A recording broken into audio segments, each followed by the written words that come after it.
The Electorate of Hesse was a state elevated by Napoleon in 1803 from the Landgraviate of Hesse-Kassel. When the Holy Roman Empire was abolished in 1806, the Prince-Elector chose to remain an elector, even without an emperor to be elected. In 1807, with the treaties of Tilsit, the area was annexed to the Kingdom of Westphalia, but in 1814 the Congress of Vienna restored it, under its previous name. The state, consisting of several detached territories to the north of Frankfurt, survived until 1866 with the name of an electorate within the German Confederation. It comprised a total land area of 3,699 square miles, and its population in 1864 was 745,063. History. The Landgraviate of Hesse-Kassel originated in 1567 with the division of the Landgraviate of Hesse between the heirs of Philip I of Hesse after his death. Philip's eldest son, William IV, received Hesse-Kassel, which comprised about half the area of the Landgraviate of Hesse, including the capital, Kassel. William's brothers received Hesse-Marburg and Hesse-Rheinfels,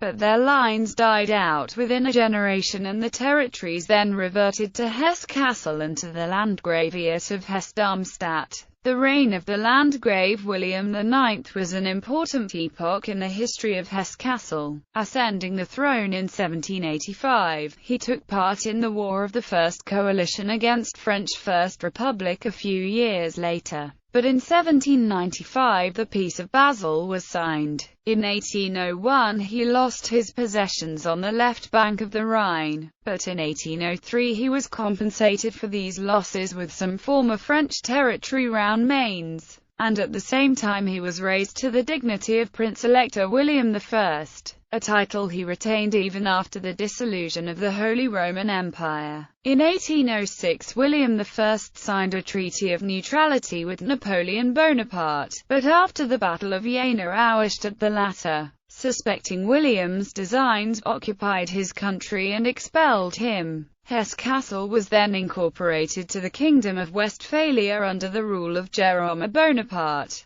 After the Battle of Leipzig in 1813 the French were driven out of Hesse-Kassel, and on the 21st of November the Elector returned in triumph to his capital, Kassel. A treaty concluded by him with the coalition stipulated that he was to receive back all his former territories, or their equivalent, and at the same time restored the ancient constitution of his country. This treaty, so far as the territories were concerned, was implemented by the great powers at the Congress of Vienna. They refused, however, the elector's request to be recognized as King of the Chatti, a request which was again rejected in 1818 at the Congress of Aix-la-Chapelle. William therefore retained the now empty title of Prince-Elector, with the predicate of Royal Highness. William I had marked his restoration by abolishing with a stroke of the pen all the reforms introduced under the French regime, repudiating the Westphalian debt, and declaring null and void the sale of the crown domains.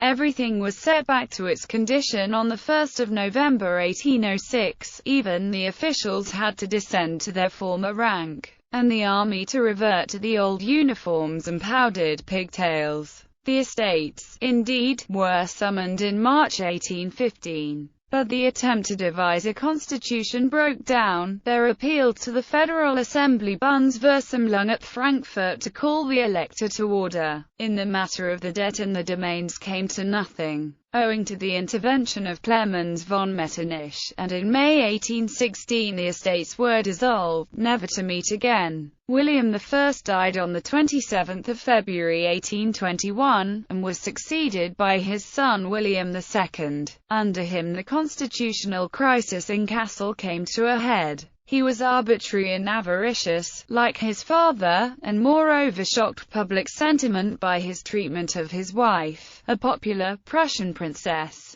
and his relations with his mistress, one Emily Ortlopp, whom he created Countess of Reichenbach-Lesnitz and loaded with wealth. The July Revolution in Paris gave the signal for disturbances. William II was forced to summon the Estates, and on 6 January 1831 a constitution on the ordinary liberal basis was signed. The Elector, now retired to Hanau, appointed his son Frederick William regent, and took no further part in public affairs. Frederick William, without his father's coarseness, had a full share of his arbitrary and avaricious temper. Constitutional restrictions were intolerable to him, and the consequent friction with the Diet was aggravated when in 1832 Hans Hassenpflug was placed at the head of the administration. All the efforts of William II and his minister were directed to nullifying the constitutional controls vested in the Diet, and the opposition was fought by manipulating the elections,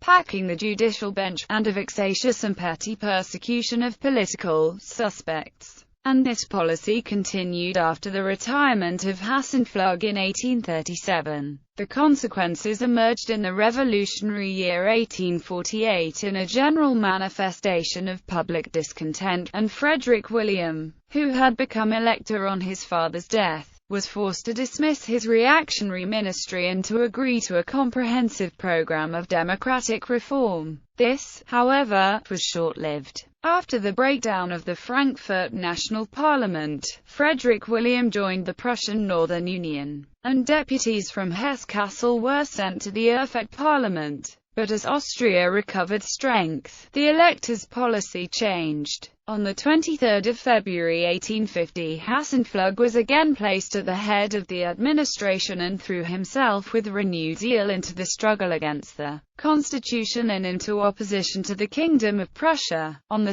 September the Diet was dissolved, the taxes were continued by electoral ordinance, and the country was placed under martial law. It was at once clear, however, that the Elector could not depend on his officers or troops, who remained faithful to their oath to the Constitution. Hassenpflug persuaded the Elector to leave Kassel secretly with him, and on 15 October appealed for aid to the reconstituted Federal Diet, which willingly passed a decree of intervention. On 1 November an Austrian and Bavarian force marched into the Electorate. This was a direct challenge to Prussia, which under conventions with the Elector had the right to use the military roads through Hesse that were her sole means of communication with her exclaves in the Rhine provinces. War seemed imminent. Prussian troops also entered the country, and shots were exchanged between the outposts. But Prussia was in no condition to take up the challenge, and the diplomatic contest that followed resulted in the Austrian triumph at Olmütz. Hesse was surrendered to the Federal Diet, the taxes were collected by the federal forces,